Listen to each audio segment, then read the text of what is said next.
In Philadelphia, from the College of Education, Temple University, this is Profiles in Literature, featuring interviews with authors and illustrators prominent in American literature for children. The moderator for this series is Dr. Jaqueline Shachter, Associate Professor of Children's Literature with Temple University. Today's special guest is Mr. Maurice Sendak.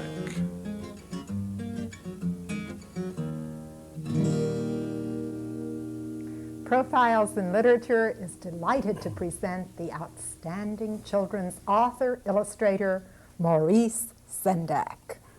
Thank you. In the past 26 years, he's illustrated 78 books that have sold more than 15 million copies. 10 of these were also written by him. He's the only U.S. illustrator to win the Hans Christian Andersen International Children's Book Prize for the body of his work.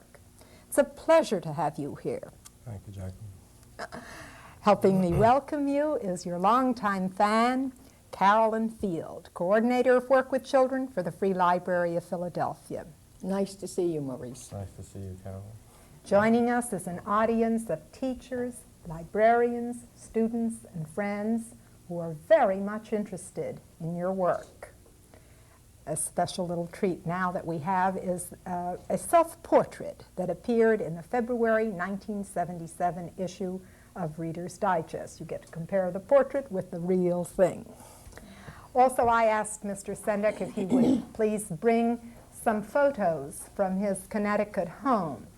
What's the setting shown here? Well, that is the studio at my home, rather cluttered looking. All the paraphernalia of working, the favorite illustrations I have on the wall of various artists. It's just the junk room where things get done. You paint standing. You do a lot of your work standing. Yes, I do.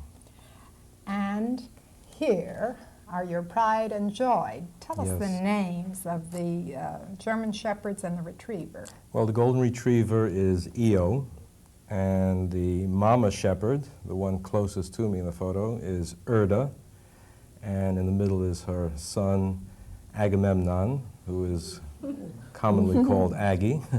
Can't go around calling your dog Agamemnon in the country and get away with it. And we're walking, as you can see. We walk every day for 5 miles. Wow. Yeah.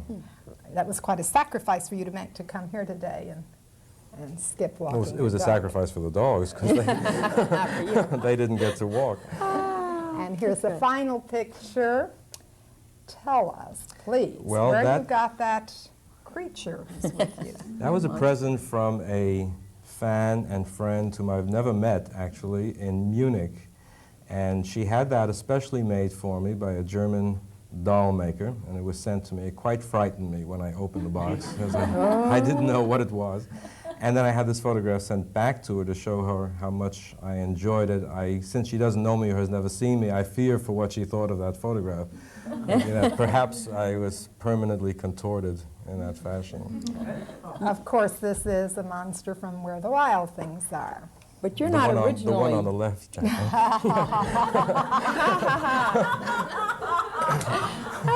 Let's be clear, right? Yes, please. You're not originally, though, from Connecticut, but from Brooklyn, aren't you, Correct. Maurice? Yeah, I've only been in Connecticut 5 years. Tell us a little bit about your family background. My parents came from Poland just before the First World War and lived in the east part of New York City, and then moved to Brooklyn, where my brother, sister, and I were born, where we remained until I was 17 or 18 when I crossed the Great Divide, the Brooklyn Bridge, and moved to New York City, and where I stayed all of my life until I moved to Connecticut 5 years ago. I seem to recall that you enjoyed hearing your father tell stories to you and your sister and brother. Yes, Did that sort of help in your wanting to tell stories yourself? Oh, no question about it. He was a superb, spontaneous storyteller. Is there any common theme that runs through most of your books? Through my books, just that perhaps to grossly simplify, it's all right to be a child, and that it's all right to defy your parents. It's all right to get angry. And it's all right to be alive and enjoy yourself. Psychologically, that's correct today. Maybe it wasn't when you started, but it is now. It wasn't correct when I was a I child. know. There's not many ways you can get even when you grow up about your childhood, and that was one of them. Well, I think it's like your remembered childhood emotions, but more than that, that makes children love your books. I believe, and I don't know of anyone who's forcefully stated this, that you are a master humorist. Beyond your pictures, what children find funny is your use of rhyme, like Pierre with I don't care, and your play on words like I can tap across the Tappan Sea. Some adults say that the characters you draw are ugly, but this contributes to humor, as we'll see in some samples from Harper and Row books. I love the way you drew the end in the final page of Ruth Krause's 1952 book, A Hole is to Dig. 16 years later, Else Minerich's A Kiss for a Little Bear has your humorous art, which helps sustain the series. In these three drawings from Higgledy Piggledy Pop, why did you have Jenny, modeled after your own dog, swallow the mop whole and then expel it that way? Well, the nursery rhyme itself, actually, Higgledy Piggledy Pop, the dog has swallowed a mop. You were stuck with the verse, so she had to swallow a mop. Jenny, being the kind of dog she was, would have eaten anything. I mean, she consumed quantities of drawing ink when she lived and drawing pens, and I didn't think a mop would faze her. However, you really can't get on with a mop inside you.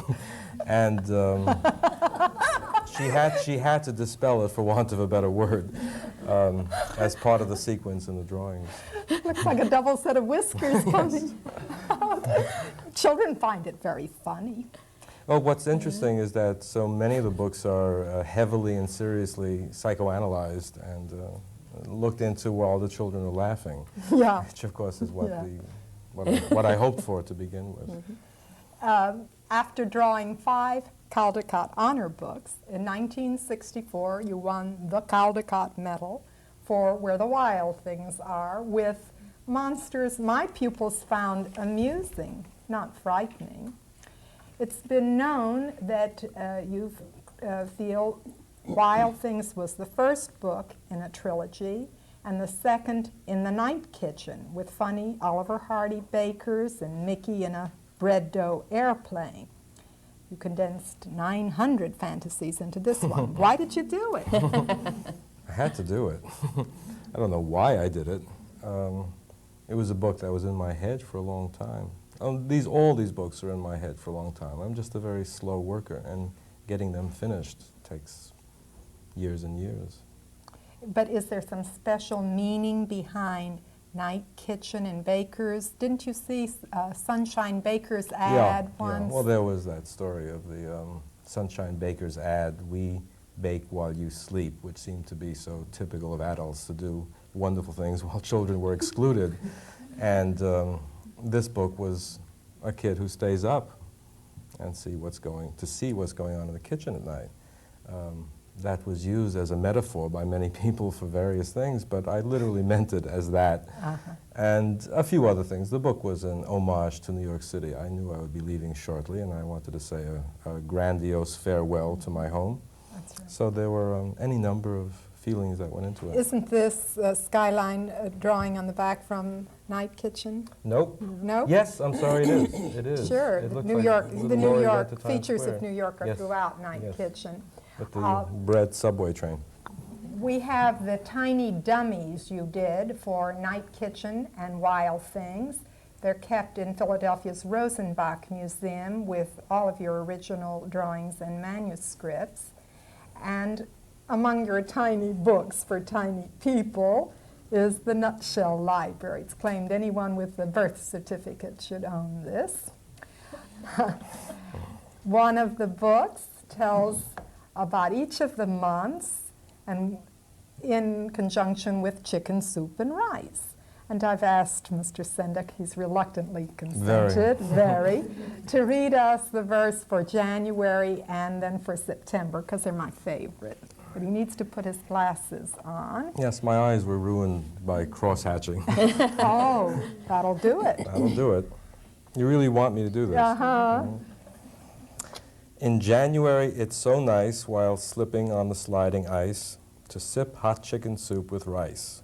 Sipping once, sipping twice, sipping chicken soup with rice.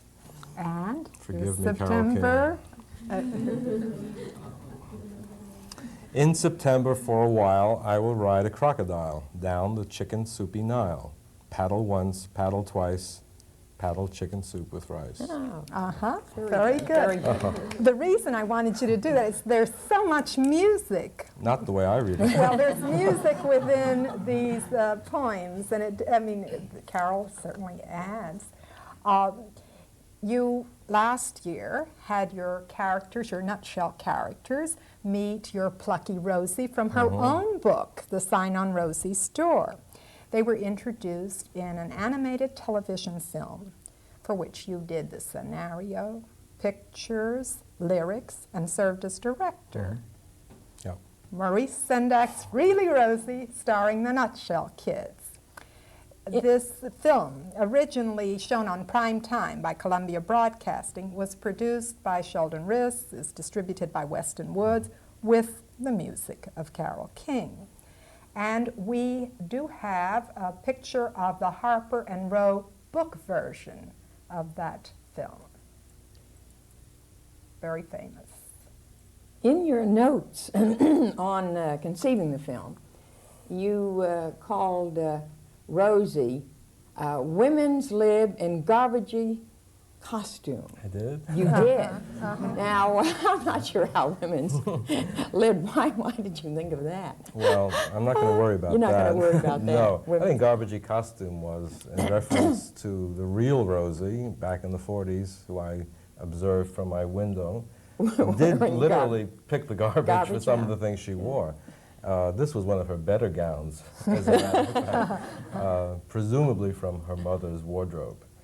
She did wear such a dress. And just any the number type of thing times. that children that age would Yes, like to I wear. I mean- mean, it was very typical. Yes, it's very true. typical. Little But I girl. just thought it was rather fun.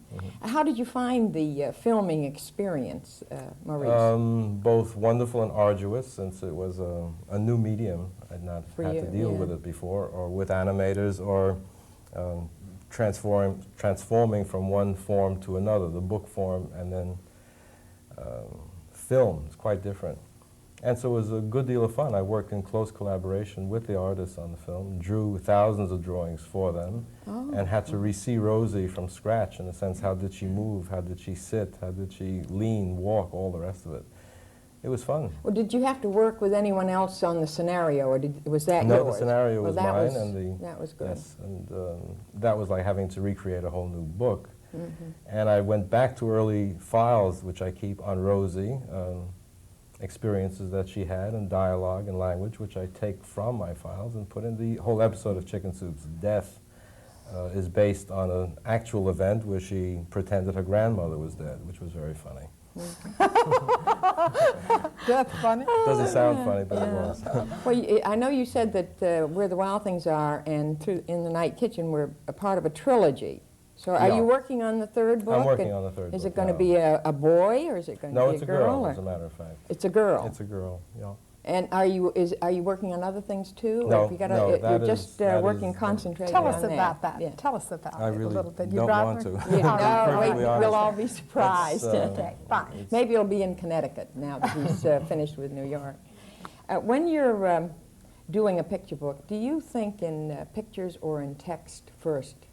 I don't think in pictures, and I honestly don't even think in text. It's You a think kind of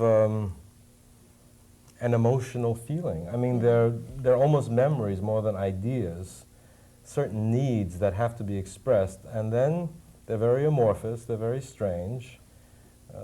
The first step is to find words to embody them. Pictures are as far away from that stage of it as possible. And only when the thing has been written as best I can, then the pictures start coming like Polaroid snapshots. That's interesting, because it isn't true with some other author illustrators will say, well, I think in pictures, right, write the text and so on. Well, I've always said this about my work and my own feelings about being in this profession, is that I'm in it because of the words. I'm really turned on by words. Otherwise I could be a painter, but I can't be a painter. I have to read before I will see pictures, even my own. That's very interesting. Have you noticed any difference in the publishing world since you first started doing pictures? You really want me to get into that? Yes, I'd love to hear Yes, what you you have to have a say. I have long my own span. opinion. Well, it'll be a very prejudiced view, and I'm not so terribly involved in it, of course, being up in the country. But I don't think quality has improved, either in writing, illustrating, or in production. Certainly not in production, alas. It's so costly to reproduce, and there are so few good printers around to do it. Do you think that because of everybody having to retrench in the publishing world and less color being used, that it may produce better quality pictures in Well, black and white? I think if they really retrenched and stopped publishing for a while, and so that we could review our wonderful backlist from the 50s. I mean, books that are superb that are no longer around. But we just rethought the situation. This isn't going to happen, of course. It's idealistic. I think too many things are published thoughtlessly that are very expensive and perhaps needn't be published. This is certainly true of all publishing, not just children's Not book just publishing. no. You know. But there is a lot of good work being done, and Yes, there are there- some new good artists There and certainly are. illustrators. They're just, one wishes there were more, that's all.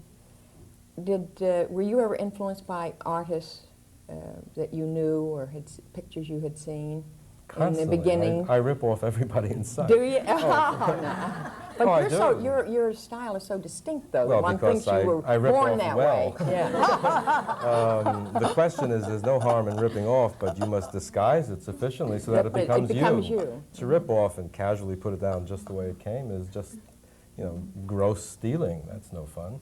But of course, artists have been doing this constantly. It's the history of art. I mean, there's Picasso who took from African sculpture, and endlessly one takes from our predecessors, and that's what they're there for. And people will call me and say, have you seen this book that looks just like you? And I say, well, does it look just like me or is it good? I'm there to be taken too. But hopefully judiciously and creatively so that that person becomes their own artist. That's what we're all about. I remember you saying also that music influenced you a lot, and that you do have music on when you're Yeah, working, yeah. and in your studio in New York, that was very prominent. Yeah. Your record player and your records. Now, do you Correct. still Yes, use that? that is a constant in my life. Do you have any particular? Mozart. Mozart is Mozart the one that, now, for this present book, I've never been so pedantic about it in the past. Usually there are a number of composers I will be listening to. This particular book is strictly Mozart, and everyone The else... new one. Yes, the new one. the Then trilogy. everyone else has been The one that's outlawed. part of the trilogy? Yes. Oh, Yes. how exciting. So everybody can play Mozart while they're using. Well, I don't the ask children. them to do that. That would be a good idea in the story hours. Well, you say that you're influenced by words. Yes. Well, now perhaps you could tell us some writers that might have influenced you, or writers, people that you think were great writers. George MacDonald, certainly yes. the large influence in my life in terms of how one forms a fairy tale, or the qualities in a fairy tale, or the levels in a fairy tale, or the reverberations, the surface, the middle, the bottom part. I mean, in a very brief work, how dense you can make a story for a child. And then one can jump to Kafka, just for stylistic problems. Dostoevsky, oddly enough. There are a number of things in my books that were lifts. Of course, they were turned around and stood on their head by me, but basically that's where they originated. I can think of no favorite writer I haven't used. In an obvious sense, Pierre by Herman Melville. Herman Melville is my god so far as writing is concerned, and I simply had to have a book with the same title as his. And you couldn't have a book called Moby Dick. That was rather fatuous. But then there's Pierre. You could have a book called Pierre, and the whole origin of Pierre is Melville. Then you had to get something that rhymed with Pierre, and there's the word care. There you are. That's what's known as art. I want to ask you, why do you have many of your characters look like you as a child? I've never intended that, and I'm sorry to hear they do. Since we all have our own self-image, and people are always telling me I look like Pierre and such, I'm very depressed by that fact. I don't want to look like Pierre at all. Or Chicken Soup? Or Chicken Soup, or anybody, but I suppose I do because I draw them. You don't look in the mirror? I try not to, as often as possible. I mean when you try. No, not when I'm drawing. No. That's all. I wanted to insert that. Well, I have another one of my favorites of your books is Kenny's Window.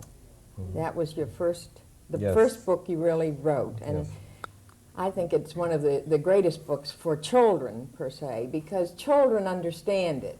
I remember reading it and then giving it to my 8-year-old niece, who understood it perfectly and I didn't. I had to keep constantly going back and reading the questions over and so on. And one of the things that's been said is that you retain within you a childlike quality. How do you feel about that statement? That because the children do understand and grasp what you're I think we all do. I think inevitably, since we were children and we just merely grow up, we had best keep this childlike quality. For those who don't have it, it's merely because it's repressed and they choose not to work on that idea or use that particular instinct in themselves. But I do have that quality, but so have you, and so does everybody in this audience. But I guess you're able to bring it out to the surface. Well, and maybe I'm an the artist, rest of course, could. and I can push the button on it, so to speak, and get what I want out of it. But I don't remember my childhood probably any more than you Oh, do. really? No, Yeah, isn't there are that only funny? the. I had a feeling that everything that you write, I have the feeling that you are remembering No, it the is. feelings and the emotions and so forth. Perhaps I'm remembering the feelings, but they're not connected to any particular Specific. image or occurrence that happened to me. I have almost no recollection, but for 3 or 4 mental pictures. I think we all have just a handful of mental pictures of our childhood. That's all I have. But I do have this something else which I can't explain to you. I really don't know how to talk about it. Maurice, you put very much of yourself into the illustrations of the book for a book by another author. Like in Fly By Night, you have the picture of your mother and you as Yes. a baby. You do that Yes. constantly. Even in a holistic, no, it's in, what do you say, dear? You have your dog, Jenny. Yes. Well, she's appeared Oh, in all Jenny's the books in a up to her lot. death, actually. What I wanted to know is, has any other author ever objected to your interpretation in art? No. No, I've been very That's fortunate. interesting. Because if I do insert images as private and personal as that, they must have a valid reason. Otherwise, it's just an ego trip. In Randall Jarrell's book, I felt deeply the book was about yearning for mother, or yearning for parents that weren't immediately there when children desperately need a kind of affection. And Fly By Night has an extraordinary yearning quality about it. It took a very long time for me to be able to illustrate that book. Of course, part of the problem too was Jarrell was dead, and I missed working with him. He was remarkable. He's one of the few writers I've worked with who had coherent, creative things to say about the pictures.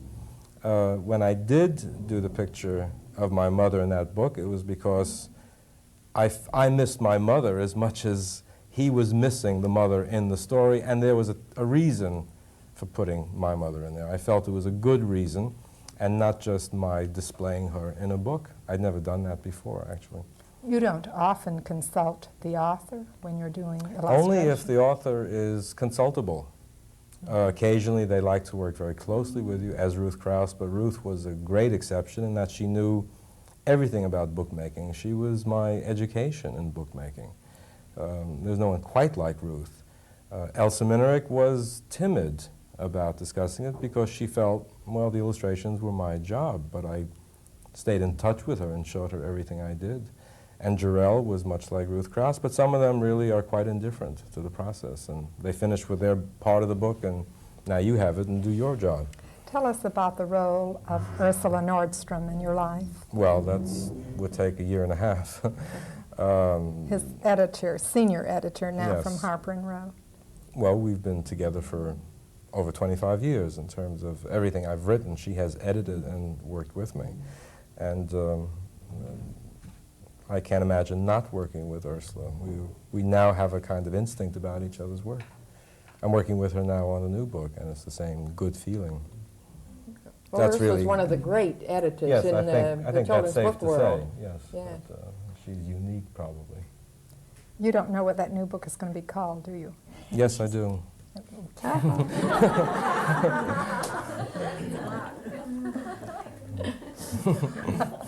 Man of mystery. No, it's a private book right now, and when it's Right. published, it no longer belongs to me, but until then, it sure the hell does.